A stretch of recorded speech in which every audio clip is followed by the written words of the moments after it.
नमस्कार दोस्तों, OCN network में आपका स्वागत है। मैं हूं ओमकार चौधरी। अब इसे लेकर के जबरदस्त राजनीति शुरू हो चुकी है कि शशि थरूर को तो राष्ट्रपति भवन में बुलाया गया। राष्ट्रपति पुतिन के सम्मान में दिए गए राजकीय भोज में, पर लोकसभा और राज्यसभा में जो प्रतिपक्ष के नेता हैं, यानी राहुल गांधी और मल्लिकार्जुन खड़गे को क्यों नहीं बुलाया गया? इससे भी दिलचस्प बात यह है कि शशि थरूर ने ये जानते बूझते हुए भी कि उनकी पार्टी कांग्रेस के राष्ट्रीय अध्यक्ष मल्लिकार्जुन खड़गे और लोकसभा में विपक्ष के नेता और कांग्रेस के भी सर्वमान्य नेता राहुल गांधी को नहीं बुलाया गया है, उन्होंने राष्ट्रपति भवन जाने का फैसला क्यों किया?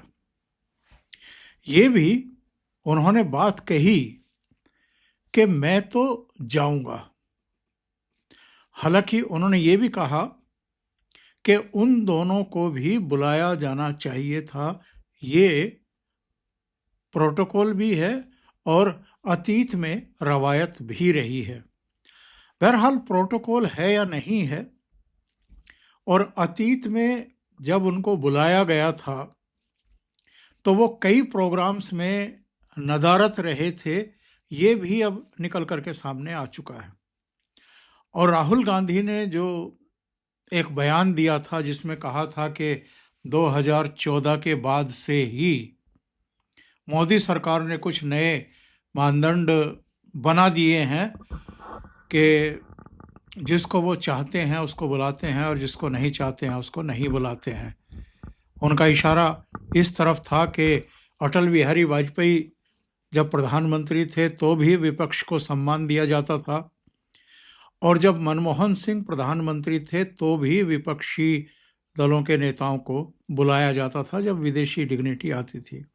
अब इस पर भी लोगों के मत एक के नहीं है। सरकार की तरफ से बताया गया कि कम से कम 4 ऐसे मौके आए हैं जब नेता प्रतिपक्ष की हैसियत से राहुल गांधी को जो डिग्निटीज आई थी विदेशों से, उनसे मुलाकात करवाई गई थी। अब राष्ट्रपति पुतिन के साथ उनके डिनर में उनको क्यों शामिल नहीं किया गया, इसको कांग्रेस पार्टी के कुछ प्रवक्ता तूल जरूर दे रहे हैं। लेकिन हकीकत ये भी तो हो सकती है कि पुतिन ने ही उनसे मिलने में दिलचस्पी ना दिखाई हो। कहा तो ये तक जा रहा है कि चूंकि ये धारणा है, ये परसेप्शन है कि राहुल गांधी और उनकी मम्मी सोनिया गांधी के जॉर्ज सोरोस से, उनके फाउंडेशन से रिश्ते रहे हैं। जॉर्ज सोरोस के बेटे की शादी में भी राहुल गांधी गए थे, और जॉर्ज सोरोस, उनका फाउंडेशन रूस में बैन है, उस पर पाबंदी है, वो ब्लैक लिस्टेड है। इसलिए राष्ट्रपति पुतिन ने ही मिलने की इच्छा व्यक्त ना की हो या अनिच्छा व्यक्त कर दी हो। बहरहाल ये पर्दे के पीछे की बात है। लेकिन जो सरकार की तरफ से कहा गया वो तो ये है कि भाई, जब राहुल गांधी 15 अगस्त के समारोह में नहीं जाते, मल्लिकार्जुन खड़गे भी नहीं जाते, इसके अलावा वो जो मुख्य न्यायाधीश हैं भारत के, उनके शपथ समारोह में भी नहीं जाते, उपराष्ट्रपति के शपथ ग्रहण समारोह में भी नहीं जाते, और कई अवसरों पर ऐसा देखा गया है कि जब राष्ट्रपति भवन से उनको निमंत्रण पत्र भेजा गया, और ये प्रोटोकॉल उनकी तरफ से भी बनता है कि अगर वो नेता प्रतिपक्ष हैं तो वो राष्ट्रपति भवन जाएं ऐसे समारोह में, लेकिन राहुल गांधी नहीं जाते रहे हैं। बहरहाल वो अब इतना बड़ा मुद्दा कांग्रेस भी बनाने के मूड में नहीं है, क्योंकि इससे छिछालेदार गांधी नेहरू परिवार की ज़्यादा है कि उनको नहीं बुलाया गया। और सुपर पावर में से एक यानी रूस के वो राष्ट्रपति हैं, और संयुक्त राष्ट्र सभा की जो सिक्योरिटी काउंसिल है उसमें जो वीटो पावर हासिल करने वाले 5 देश हैं, उनमें से एक के यानी वीटो धारक देश के प्रमुख हैं। अब तूल इस बात को लेकर के दिया जा रहा है कि शशि थरूर ये जानते बूझते हुए भी कि राहुल गांधी और मल्लिकार्जुन खड़गे को नहीं बुलाया गया है, तो वो क्यों चले गए, उन्होंने ये आमंत्रण स्वीकार क्यों कर लिया।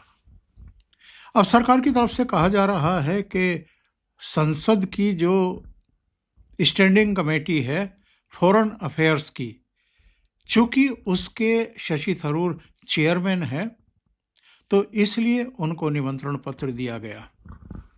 लेकिन कांग्रेस में ऐसा मानने वालों की कोई कमी नहीं है, और इकोसिस्टम में भी कि साहब ये जानबूझ करके शरारत की गई है। यानी उनका मानना है कि सरकार ने शरारत की है कि शशि थरूर को तो आमंत्रित कर लिया, राहुल गांधी और मल्लिकार्जुन खड़गे को नहीं बुलाया। शशि थरूर पिछले कुछ समय से खफा से हैं राहुल गांधी से, कांग्रेस नेतृत्व से, यानी गांधी परिवार से। और ऐसे कई अवसर आ चुके हैं जब प्रधानमंत्री नरेंद्र मोदी केरल की यात्रा पर गए, किसी कार्यक्रम में गए, और शशि थरूर ने उनकी अगवानी की। एक बार तो रात को भी जब उनका विमान लैंड किया तो हवाई अड्डे पर शशि थरूर मौजूद थे। हालांकि वो कह सकते हैं कि मैं केरल का सांसद हूं, और चौथी पांचवी बार वो सांसद चुने गए हैं, शायद चौथी बार चुने गए हैं, और प्रधानमंत्री नरेंद्र मोदी उनका सम्मान भी करते हैं।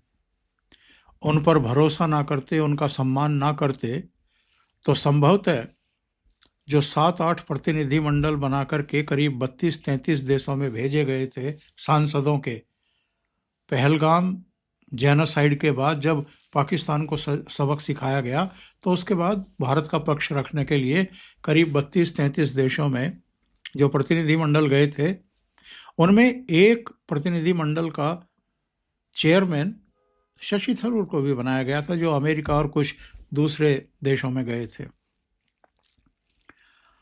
तो कांग्रेस को इस बात की भी परेशानी हुई थी कि शशि थरूर को एक प्रतिनिधिमंडल का सर्वा बना करके क्यों भेज दिया गया।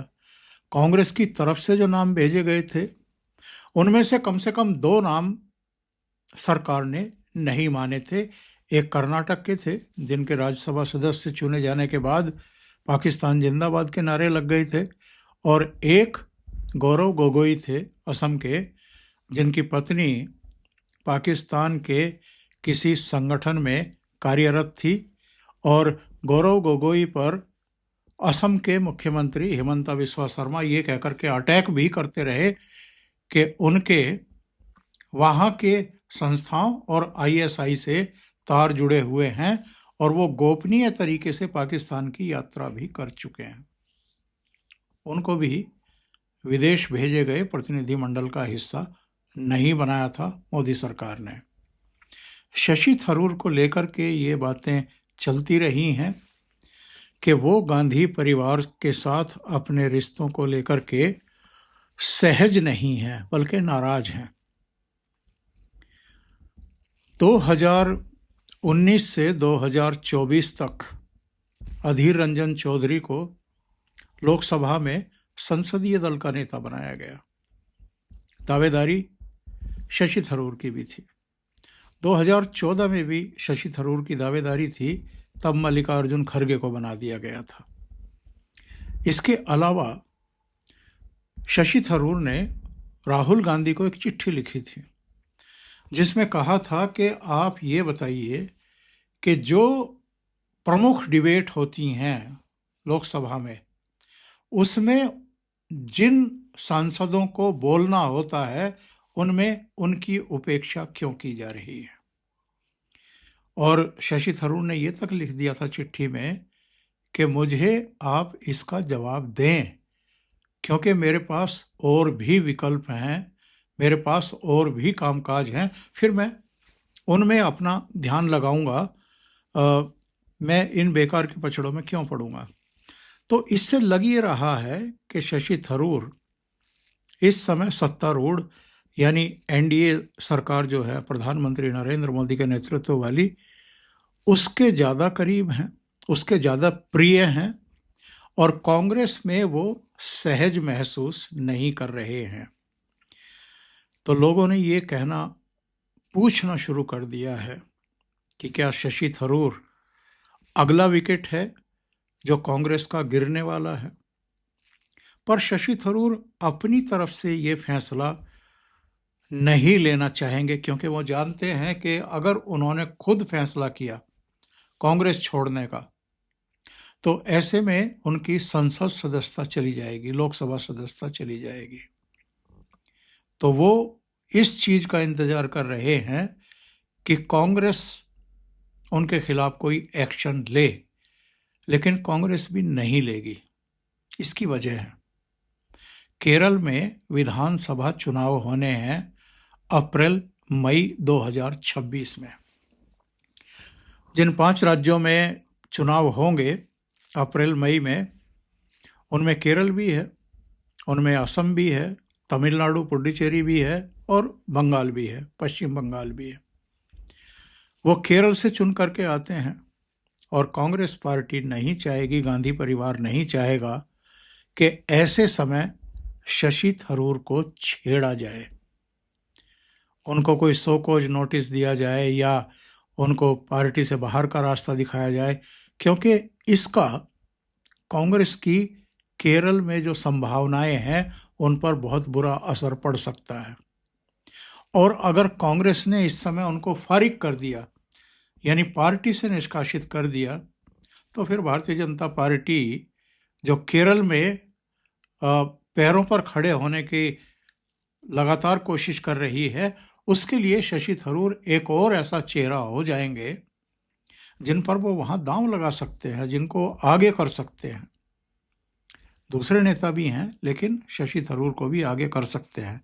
तो शशि थरूर को लेकर के कांग्रेस में इस समय बहुत असमंजस की स्थितियां हैं, पर देखना होगा कि शशि थरूर क्या फैसला लेते हैं या कांग्रेस पार्टी एक्चुअल में क्या फैसला लेती है।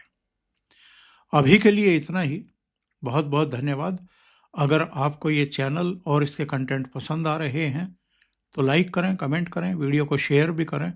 अभी तक अगर आपने ये चैनल सब्सक्राइब नहीं किया है तो सब्सक्राइब कर लें और साथ में लगे बेल आइकॉन को ज़रूर दबा दें। बेल आइकॉन में भी ऑल वाला बटन दबाएं ताकि सभी को नोटिफिकेशन मिल जाए। बहुत बहुत धन्यवाद। नमस्कार।